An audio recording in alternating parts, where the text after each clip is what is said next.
Voilà, chers amis d'Ivoire TV, bonsoir. Ivoire TV, pour cette journée, a décidé de venir ici à Washington. Nous sommes dans le Maryland et puis nous avons un de nos frères qui est ici, qui est bien sûr homme de médias.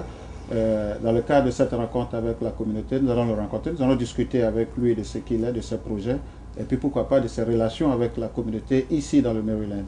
Monsieur Jacques Roger, bonsoir. Oui, bonsoir, monsieur. Voilà, merci d'avoir accepté notre invitation. Merci. Voilà, nous savons tous que vous avez une radio.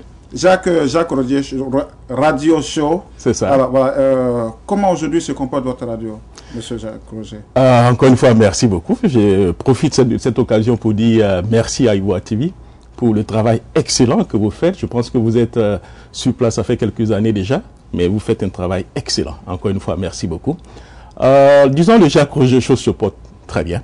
Nous avons créé l'outil de communication, ça fait pratiquement au moins 5 ans que nous sommes à Washington. Et aujourd'hui, nous pouvons dire que nous avons réussi quand même à marquer quand même les Ivoiriens. Et bon, nous portons assez bien. C'est dans quelle optique que vous avez créé cette radio? Ça là, vous n'avez pas du tout compris, hein? Mais en fait, disons, c'est par réaction. Voilà. La réaction un peu contre tout le monde, contre moi-même. Et je me suis retrouvé un peu seul. Alors, je voulais trouver un outil pour pouvoir communiquer avec les frères et sœurs. Et c'est comme ça, des amis m'appelaient, on a essayé de communiquer un peu sur les conférences call. Et c'est comme ça l'idée est venue. Et ensuite, j'ai été approché par un ami sénégalais, il s'appelle Mr. Africa. C'est lui qui m'a un peu initié dans le travail un peu des médias. Voilà. Alors, monsieur Jacques Roger, on vous écoute très régulièrement. On sait que vous faites intervenir beaucoup de nos frères africains. Bien sûr. Voilà, sur votre radio. Êtes-vous un homme très controversé aujourd'hui? Bon, vous savez, dans le métier que nous faisons, quand vous êtes très controversé, ça veut dire que le travail que vous faites est vraiment excellent. Parce que du côté de chaque côté, vous êtes critiqué. On vous apprécie, on ne vous apprécie pas. Bon, c'est un peu cela. Mais enfin, ce que nous faisons, c'est un peu du talk show. Ce n'est pas le journalisme en tant que tel. Le talk show, nous arrivons, chacun a ses opinions. Il donne ses opinions. Même le host, Jacques Roger lui-même, des fois il a ses opinions, vous comprenez. Mais ce que nous ne faisons pas, c'est d'essayer d'empêcher les uns et les autres d'intervenir. Tout ce qui arrive avec les idées, on a cette possibilité de les défendre. Voilà. Ensuite, disons que notre slogan, c'est la radio des sans-voix. Ce qui veut dire que nous sommes beaucoup plus attachés à l'opposition. Hier, nous étions anti-Gbagbo, voilà, c'est ce qu'on nous disait. Aujourd'hui, on nous dit que nous sommes anti-Alassane. Ce qui veut dire que le travail que nous faisons, c'est un travail. Est-ce que c'est pas est-ce que c'est pas un constat, par exemple, que ceux qui vous écoutent ont fait, parce que on se rend compte que la plupart du temps, nos frères africains qui interviennent sur votre radio tirent à boulet rouge sur le gouvernement actuel. Est-ce que c'est pas un constat? Bon, le constat peut être réel, Et ensuite, bon, vous êtes dans le média, hein. Nous n'allons pas certainement chercher les auditeurs. Nous composons avec ceux qui sont sur place. Si aujourd'hui nous organisons une émission que nous avons peut-être 90% de l'opposition, nous n'allons pas dire, bon, nous allons attendre ceux du parti au pouvoir avant de composer, vous comprenez? Voilà, donc en fait, c'est ce que nous faisons. Mais le plus souvent, nous essayons quand même d'équilibrer un peu les choses, voyez. Voilà, un peu, c'est ce que nous faisons. Et quels sont vos rapports aujourd'hui avec la communauté ivoirienne, je dirais, dans votre neighborhood, dans votre environnement immédiat? Bon, ça c'est une question assez difficile. Ben, il y a des hauts et des bas. Voilà, des hauts et des bas. Allons-y, alors donnez-nous tous les aspects. Quels sont les hauts et puis quels sont les bas? Bon, les hauts et les bas, vous savez, dans le métier que vous faites, vous êtes très controversé. Il y a beaucoup de choses qui se disent pratiquement sur vous, vrai ou faux, de fausses choses, bien de vraies choses. Bon, c'est un peu cela, vous comprenez. Alors bon, je pense que nous avons été un peu affectés par ce que se disait sur nous à un moment donné. Mais nous avons compris que cela fait partie quand même, si vous voulez, la vie de tous les jours. Hein. Vous ne pouvez pas être aimé par tout le monde. Donc nous essayons certainement d'accepter un peu pratiquement les critiques et puis voilà, nous composons avec. Voilà. Et quels sont vos rapports avec les officiels ivoiriens, aussi bien aux États-Unis qu'en Côte d'Ivoire? Bon, en fait, disons, quand ils sont dans l'opposition, ils nous apprécient très bien parce que nous avons la possibilité de discuter avec eux, comprenez, et puis nous tirons le plus souvent à boulet sur les partis au pouvoir. Donc l'opposition nous aime bien, voilà. Le parti au pouvoir, vous savez, c'est un peu difficile, mais disons que bon à mal, ça va. Voilà. Qu'est-ce que vous recherchez aujourd'hui dans vos entreprises? Qu'est-ce que Jacques Roger court après quoi aujourd'hui? En fait, nous courons après, si vous voulez, un peu l'excellence. nous avons parfaitement compris. Vous savez, ce qui nous a vraiment motivé même pour nous engager dans ce combat, nous avons compris à un moment donné qu'il y avait certainement un vide, vous comprenez. La communauté, les Ivoiriens, l'Afrique, la manière dont les choses vont en Afrique, c'est des choses qui ne nous plaisaient pas à un moment donné. Nous nous sommes dit, bon voilà, il fallait que nous essayions certainement de communiquer avec les uns et les autres en même temps pour qu'ils puissent apporter certainement un peu leur point de vue, leur savoir-faire. Ce que nous visons, c'est surtout une Afrique unie. Une Afrique où des droits de l'homme, une Afrique développée, une Afrique où on donnera certainement la préférence à ceux qui font quelque chose, pas seulement la préférence certainement à ceux que nous voulons peut-être avoir parce que nous avons des relations avec ces personnes ou bien parce que nous avons Pierre ou Paul, voilà. Enfin, si vous voulez, c'est ce que nous cherchons. Et quel est le temps que vous vous êtes donné pour arriver à combler ce vide dont vous venez d'énumérer certains aspects? Bon, ce temps assez difficile, mais si vous allez sur déjà notre site Afrique 2050, nous planifions sur 2050, vous comprenez. On s'est dit que d'ici 2050, les choses pourront aller certainement pour le mieux, avec le travail que nous faisons. Monsieur Jacques Roger, quelle est votre appartenance politique? Ah, ça c'est une question qui est assez difficile, hein. Bon, disons qu'à un moment donné, j'étais un peu du PDCI-RDA. J'ai animé pratiquement un peu tout ce qu'il fallait faire au niveau du PDCI-RDA. D'ailleurs, j'étais un peu à Ohio. Quand j'ai vu que la machine ne marchait pas directement au niveau donc de Washington, je suis venu à Washington pour apporter quand même ma petite pierre pour construire le PDCI-RDA. Mais nous avons compris que tout ça, c'était que des jeux de mots. À un moment donné, ce que nous avons fait, nous avons pris des reculs. Aujourd'hui, si vous me posez la question, mon parti, c'est la Côte d'Ivoire. C'est-à-dire, aujourd'hui, si j'ai deux candidats qui sont en place, un du PDCI, un du RDR, et je pense que celui du RDR a un meilleur programme, croyez-moi, je vais apporter mon soutien à ces personnes. Et que comptez-vous faire aujourd'hui pour votre pays? La Côte d'Ivoire. Pour notre pays, c'est... Je dirais la Côte d'Ivoire, mais en fait, moi, je n'aime pas trop dire la Côte d'Ivoire, je dirais l'Afrique. L'Afrique, voilà. Oui. Vous avez parfaitement raison. Je dirais l'Afrique. Bon, j'ai pensé que dans ce cas, vous avez posé la question par rapport à la Côte d'Ivoire, c'est pourquoi j'ai répondu par rapport à la Côte d'Ivoire. Sinon, généralement, notre vision, c'est plutôt un peu l'Afrique, voilà. Ce que nous avons constaté, que le problème que nous avons, c'est tellement en Guinée, c'est le même problème que nous avons pratiquement en Côte d'Ivoire, c'est le même problème que nous avons au Gabon, c'est le même problème que nous avons au Sénégal, vous comprenez. Donc on s'est dit que si on réussit à résoudre un problème en Côte d'Ivoire, nous pouvons, par l'effet domino, vous comprenez, résoudre les problèmes aussi dans des autres pays. Voilà. Mais ce que nous comptons faire, c'est pour la Côte d'Ivoire, c'est une Côte d'Ivoire juste, une Côte d'Ivoire de liberté, une Côte d'Ivoire où vous et moi, nous allons être fiers. Je ne sais pas si vous avez venu le temps du président Houphouët-Boigny, mais c'était une Côte d'Ivoire où tout le monde était à l'aise, vous comprenez. Hein? Voilà, c'est cette Côte d'Ivoire que nous voulons peut-être retrouver, vous comprenez. Ce qui se passe actuellement, c'est quelque chose qui nous frustre. Alors, moi, je suis dans une situation où je ne peux plus suivre les leaders politiques, vous comprenez. Je ne peux plus suivre les leaders politiques parce que nous avons compris que le problème que nous avons eu, c'est venu de tous les leaders politiques. Que ce soit du PDCI, du RDR, du FPI. À un moment donné, M. Henri Konan Bédié n'était pas du tout d'accord avec M. Alassane Dramane Ouattara. Du coup, tous les militants du PDCI et du RDR étaient à couteau tiré. À un moment donné aussi, c'était pratiquement la même chose avec le FPI, avec le RDR. Nous avons pratiquement compris que les Ivoiriens, ce sont des Ivoiriens. Que vous soyez de la gauche, de la droite, devant, derrière, c'est toujours les mêmes Ivoiriens.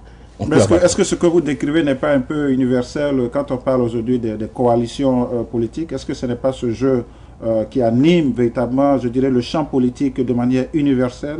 Vous avez parfaitement raison d'un côté. Hein. Cela, nous pouvons comprendre la chose de cette manière. Mais quand cela se transforme en animosité, vous comprenez? Vous comprenez? Vous êtes d'accord ici que l'objectif d'un parti politique, le plus souvent, c'est de conquérir le pouvoir. Donc si aujourd'hui, si le pays PDCI peut s'associer avec le FPI pour gagner le pouvoir, bon. Est-ce votre souhait? Non, bon, enfin, je suis en certains exemples que je donnais. Certains exemples que je donnais, voilà. Aujourd'hui, nous avons certainement une coalition actuellement au pouvoir, ce qui est assez bien. S'ils travaillent ensemble, nous serons très heureux. Mais actuellement, ce que nous sommes en train de voir, c'est qu'il y a peut-être une petite part belle qui est donnée certainement au RDR. Vous avez dit c'est tout à fait normal, c'est le RDR qui a gagné un peu les élections. Mais on souhaite que les deux partis travaillent ensemble. Les grandes décisions, qui prennent les grandes décisions ensemble, vous comprenez. Vous avez suivi tellement le congrès du PDCI hier, on a compris que les militants n'étaient pas du tout satisfaits par rapport à ce que par rapport aux décisions des leaders, vous comprenez, et ils l'ont exprimé. Ce qui veut dire qu'il y a quelque chose qui ne va pas là. D'un côté, on a l'impression que la tête du PDCI-RDA va d'un côté et le corps va de l'autre côté. Cela, vous l'avez parfaitement vu au congrès du PDCI-RDA. Donc, dorénavant, il va falloir que les instances du PDCI-RDA dialoguent, discutent avec la base, prennent des décisions. Au niveau du RDA, la même chose, et on s'assoit une liquéfaction des esprits, vous comprenez, des idées, et on essaie certainement de bâtir cette Côte d'Ivoire, c'est tout. Alors qu'est-ce qu'il faut aujourd'hui? Parce que là, vous venez de parler d'un dysfonctionnement entre la tête et le corps des partis politiques en Côte d'Ivoire.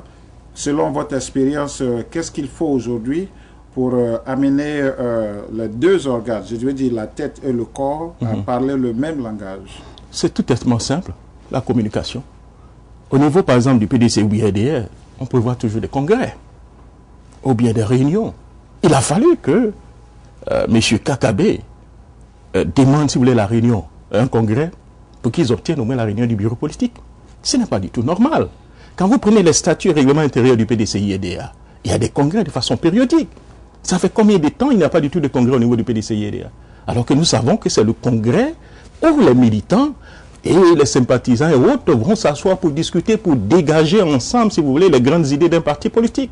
Mais cela n'existe pratiquement pas. Monsieur Jacques Roger, à vous entendre, on constate que vous avez encore un brin du PDCI en vous. Restez-vous encore PDCI? Mais vous savez, on est PDCI, hein?